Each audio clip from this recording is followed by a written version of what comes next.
Shrouded Fable was released on August 2nd. Yeah, I'm not doing a CMO joke. While the set only contains 64 cards, Shrouded Fable brings a lot of opportunity to not only discuss the impact of the game, what these cards can do, but also the discussion on card design and what should and shouldn't happen.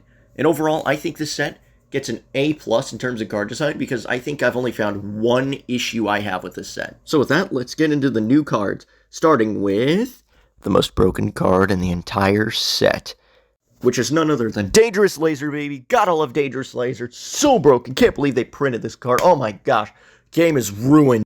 Okay, but seriously, it's this thing. 13 damage counters anywhere if you knock it out. That's crazy. Of course, it's really cool that it's bringing back old archetypes like Dragapult, and also not to mention that Dusknoir pretty much does the same thing, but smaller. But in rare candy decks like Dragapult, Greninja, or Pidgeot, this card goes crazy.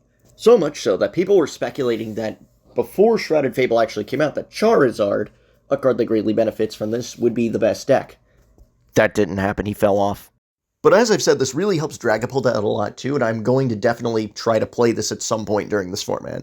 Now, this next card takes a little bit of explaining, but pretty much Dr. Red from Control Players Unite and I were trying to experiment with this particular card here, this Fracture.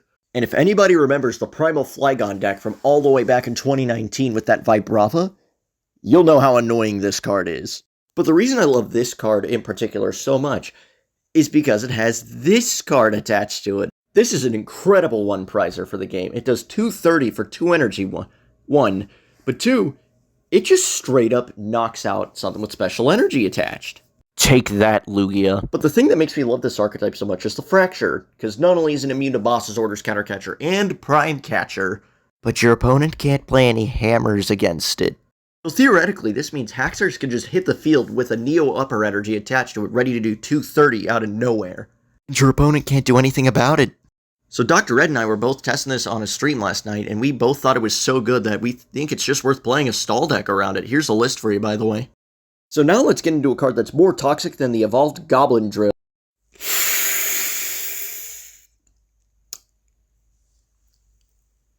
There's a legal FTK.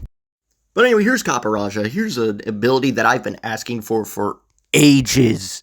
So Caparajah just locks a stadium into play and happens to do the same amount of damage as our friend Haxorus. Pretty cool, right?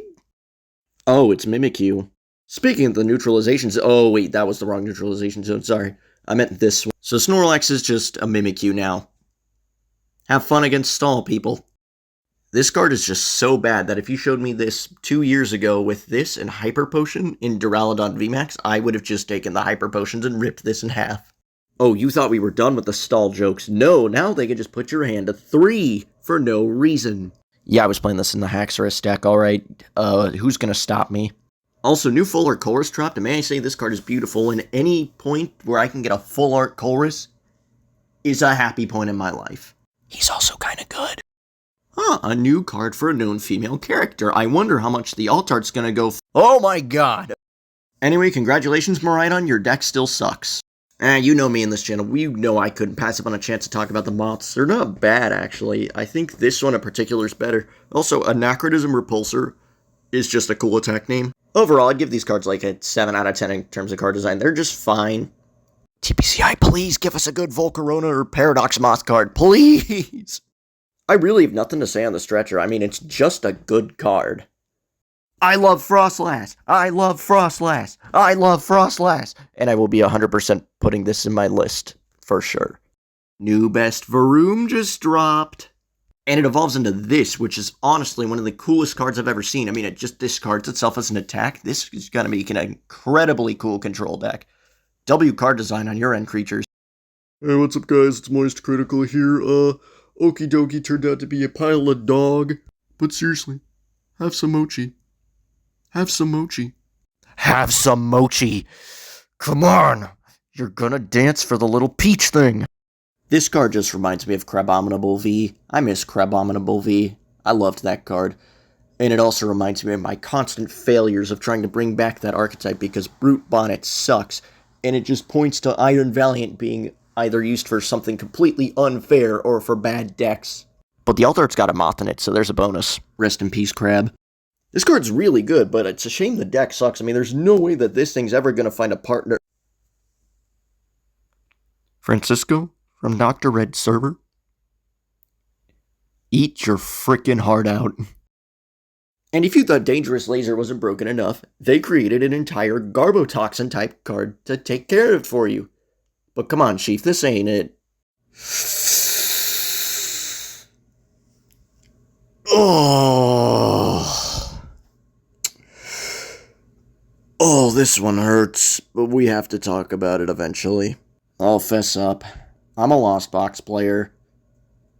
I know this was created to specifically target my deck, but we just gave Regidrago the most oppressive spread attack in the entire game.